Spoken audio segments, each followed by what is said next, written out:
Samantha ने तांबे की किताब के अंदर रखे चमकीले छोटे ग्लोब की ओर देखा। उसकी उंगलियां अनायास ही उसे छूने के लिए बढ़ीं।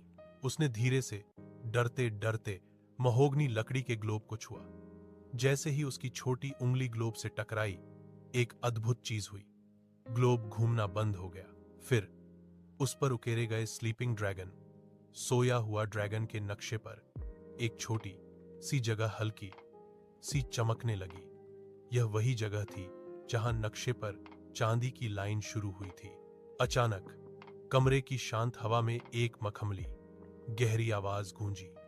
यह आवाज किसी की फुसफुसाहट नहीं थी, बल्कि ऐसा लगा जैसे पुरानी किताबें खुद बोल रही हों। तुम यहां हो नन्हे यात्री। एलारा चौंक गई। वह नीचे गिरी, लेकिन उसकी आंखें ग्लोब से हटी नहीं। आवाज ग्लोब के अंदर से आ रही थी। एलारा ने हिम्मत जुटाई, वापस स्टूल पर चढ़ी और अपनी छोटी हथेली ग्लोब पर रख दी। आवाज फिर आई, अब थोड़ी ज्यादा स्पष्ट। तुम अपनी यात्रा के लिए तैयार हो।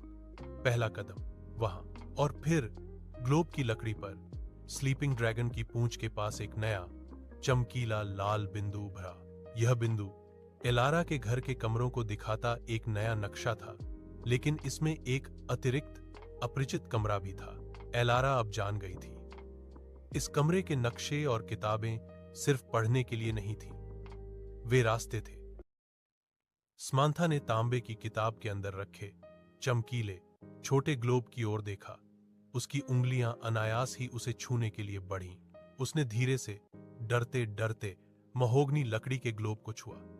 जैसे ही उसकी छोटी उंगली ग्लोब से टकराई, एक अद्भुत चीज हुई। ग्लोब घूमना बंद हो गया। फिर उस पर उकेरे गए स्लीपिंग ड्रैगन, सोया हुआ ड्रैगन के नक्शे पर एक छोटी सी जगह हल्की सी चमकने लगी। यह वही जगह थी जहां नक्शे पर चांदी की लाइन शुरू हुई थी। अचानक कमरे की शांत हवा में एक मखमली गहरी आवाज गूंजी। यह आवाज किसी की फुसफुसाहट नहीं थी, बल्कि ऐसा लगा जैसे पुरानी किताबें खुद बोल रही हों। तुम यहां हो नन्हे यात्री। एलारा चौंक गई।